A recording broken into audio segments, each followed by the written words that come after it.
Signal. Warn. Inform. Get the message through. This is how it began.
It took a military surgeon, Dr. Albert J. Myer, to make some real advances in tactical signaling. He'd worked with sign language for the deaf while a student at Buffalo Medical College, and then extended it for use in the field through his semaphore system. Of course, this made the visible messages an open secret to both friend and foe. Dr. Myer, eventually commissioned General Myer, received approval from Congress to command a section of the Army. It was to be known henceforth as the Signal Corps. That was in 1863. During the Civil War, Colonel Anson Stager, U.S. Signal Corps, deployed a network of telegraph lines that stretched all the way from the Gulf to the commanding general in the War Department. Sherman and Grant spoke to one another. Let me send back all my wounded and unserviceable men, and with my effective army move through Georgia. Answer quick, as I know we will not have the telegraph long. On reflection, I think better of your proposition.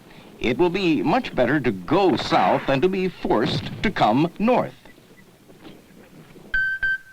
Once the war was over, new technical developments appeared during the aftermath. Alexander Graham Bell and his incredible invention. Now the Signal Corps had its first real far-reaching weapon. We put it to use in the Spanish-American War, and then took all the wires away. Tremendous in terms of saving time and mobility. But now, everyone could listen in. So the art of coding and decoding became important. Alaska then became the Corps' biggest challenge. Someone was needed to put in phone lines through the ice and tundra and over the mountains. It was called the Washington-Alaska Military Cable and Telegraph System. The airplane was to have a profound impact on the Signal Corps' mission. An air machine was to be built that would be capable of carrying a pilot, one passenger, at 40 miles per hour. Well, the Wright brothers built it. It moved at a record-breaking 42 miles per hour. A radio was installed in it. On August 1st, 1907, Brigadier General James Allen, Chief Signal Officer, set up the Aeronautical Division.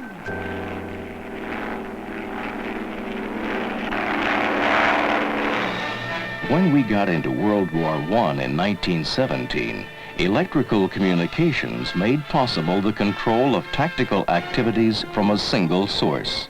Theoretically, it became feasible to set huge forces into motion and keep track of them. For the most part, though, infantry brigades still relied on buzzers, messengers, and visual signaling. But wire did make a conspicuous appearance. Thousands of miles of telephone lines were strung through the trenches on both sides. Wooden crossarms and circuits proliferated. During the Meuse-Argonne offensive, we used 2,500 miles of wire per week. A doughboy recalled his experience and wrote, "When the hell begins, signal contact becomes a man's lifeline. Without it, he is blinded, sent stumbling forward against shadows that may be friendly or not. Without a link to those with a similar mission, he slows down to find his bearings. The unseen enemy grows in his mind, seems to come up behind him, and ultimately blocks his ability to understand."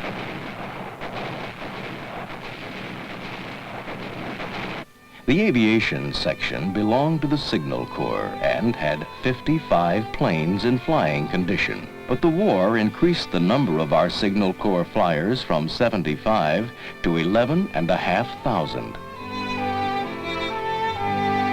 By the time the war ended, the Army had 50 field signal battalions and 28 telegraph battalions.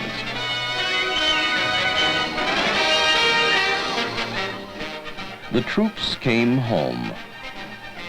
Camp Vale in New Jersey became Fort Monmouth, and the Signal Corps settled there. And then the air section, requiring autonomy, became the Army Air Corps. Curiosity and inventiveness continued, and technological advances did take place. Not many people were aware of the role that the Signal Corps played in the new technologies which were to benefit all the people. Ground-to-air transmitters and receivers were improved, indispensable to civilian air traffic. Wireless ranges were increased from 100 to 250 miles, an important factor in forthcoming events. Radar, bouncing radio waves off moving objects to locate them, made its appearance.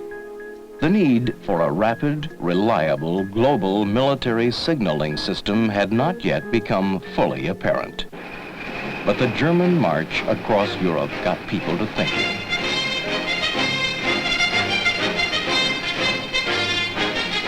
Warfare, mechanized and airborne, had suddenly become fluid.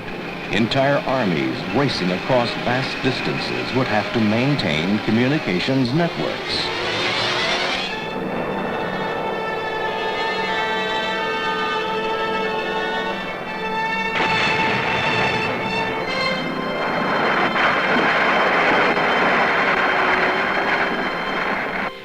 The Signal Corps had its visionaries, but most couldn't sense the urgency of new ideas.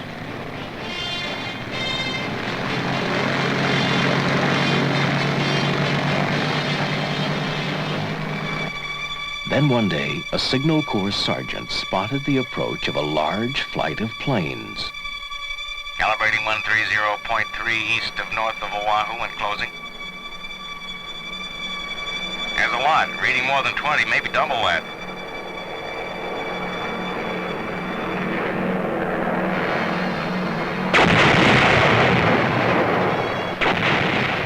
warning communiqué left the mainland but arrived 7 hours late.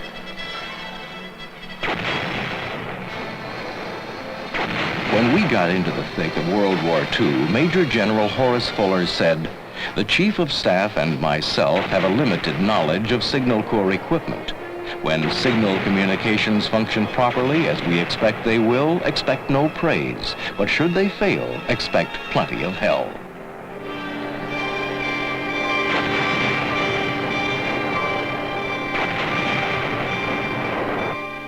The Pacific Theater soon proved to be the first real test of Signal Corps ingenuity and endurance. There were some lessons to be learned in getting equipment ashore and getting it to work while hot metal was flying around overhead.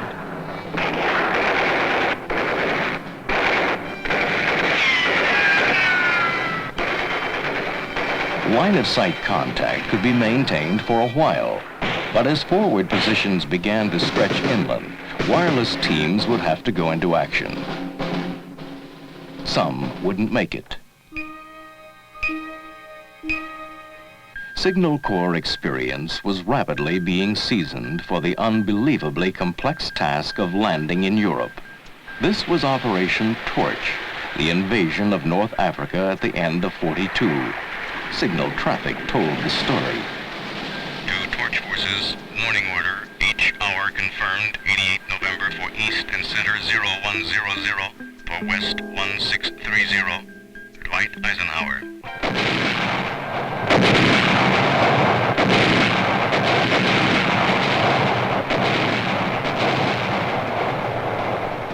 Rest assured that when we start for the beach, we shall stay there, whether dead or alive. And if alive, we shall not surrender. George S. Patton. 0100. Landings taking place at numerous points. Landing successful. A, B, and C beaches, Eastern Task Force.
Photographs of the first desperate moments at Normandy and Omaha in France were taken to England by Signal Corps pigeons.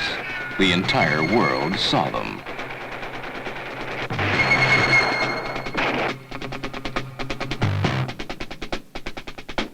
The Signal Corps had immediately set up a 400-watt transmitter that could span the ocean to a press wireless receiving station on Long Island. Many New Yorkers got the news as it was happening. And then a new problem surfaced. Trucks and tracked vehicles chewed up surface phone lines about as fast as they were laid down. It became an endless round of install and repair what had just been installed. Armies had never before experienced anything as massive as this. Signal Corps mobile radio broadcasting units trained in psychological warfare went into action in the front lines to convince pockets of Germans to surrender without firing additional shots. It was Signal Corps intelligence that ultimately broke the most difficult enemy codes, providing frontline commanders with the kind of edge that would save lives. And then came Bastogne. The great German offensive began to take shape in the Ardennes. To break it would require the coordination of a number of major counter-moves. So, Third Army signalmen set out to build a vast new communications network using some 20,000 miles of field wire. Wireless transmissions were extended outward over hundreds of miles to keep up with this desperate rescue. The radio call sign for General Patton? Lucky, forward. Patton's troops finally relieved the besieged town, and the sweep across France, Belgium, and Holland to the German border went into its final phase.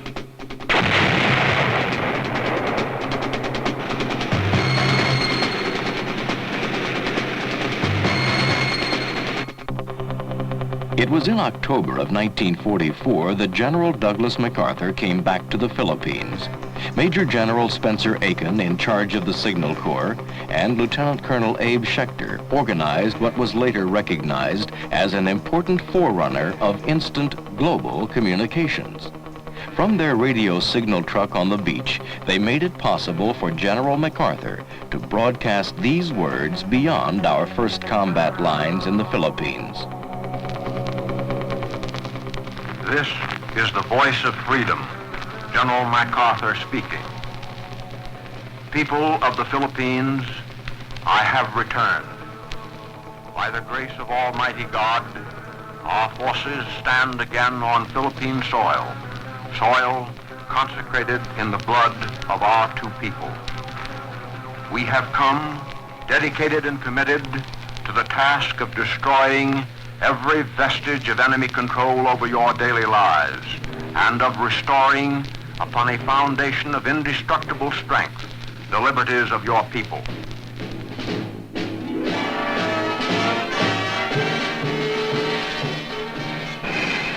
As the war in Europe drew to a close, a commander of one Signal Corps battalion wrote, "Mussolini dead, Hitler dead, Goebbels a suicide, but it's no holiday for this headquarters. Communications duty continues and will increase as the new staging area expands." The final signal from the Supreme Commander reads, "To the combined chiefs, the mission of this Allied force was fulfilled at 0241 local time, May 7th, 1945.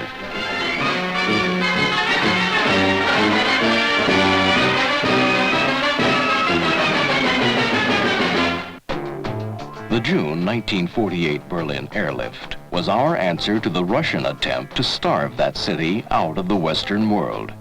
As many as 9,000 tons of essentials a day were delivered to the over 2 million people of Berlin.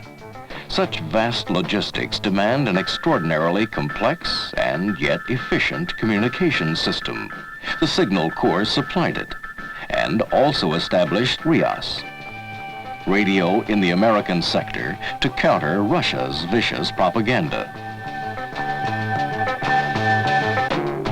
And then came Korea, Bloody Ridge, Chosin Reservoir, the Chungbon Mountains, Chinju, Seoul, Pork Chop Hill. For the Signal Corps, it meant installing tactical transmission lines through some of the roughest combat country in the world. Where possible, cable plows were used to submerge lines underground, and earth auger trucks were employed to dig post holes. Air-ground combat operations achieved unusual effectiveness through highly improved tactical communication systems. And then it ended at Panmunjom. By the time the events in Indochina had turned into full-scale war, it had become possible for men and women in the field to make direct contact with their commanders in the States. Actions taken thousands of miles away could be monitored and evaluated as they occurred. Events in a remote part of the world could now reach across all time zones through direct dialing, data transmission, through satellites used as instant relays to people with a need to know. Research and development produced a whole new world of unattended ground sensor devices. Unmanned ground radar units were installed for tactical early warning missions. Signals that required a telegraph train in Civil War days could now be received in the palm of a man's hand. Part of the reason is the U.S. Army Signal School at Fort Gordon, Georgia, the largest school of military communication in the world. Over 20,000 students train here annually. Programmed and computer-assisted instruction keep the signal students up to date on the latest technology. The Media Center allows students to view visual training material and use hands-on training equipment. Thousands of instructional programs are produced here for the students and signal units around the world. The school's field training exercises teach students to overcome communication problems caused by adverse conditions. Through a quarter century of growth and expansion, the school has kept pace with the technological evolution of military communication and equipment. The Signal School stands dedicated to training soldiers for the communication needs of today and tomorrow.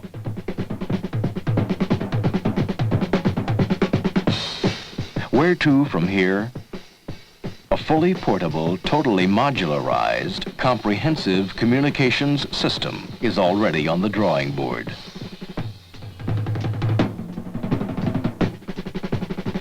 How much farther is there to go? No one can predict. Whatever the future holds, the country can look to the Signal Corps to be ahead of whatever comes next.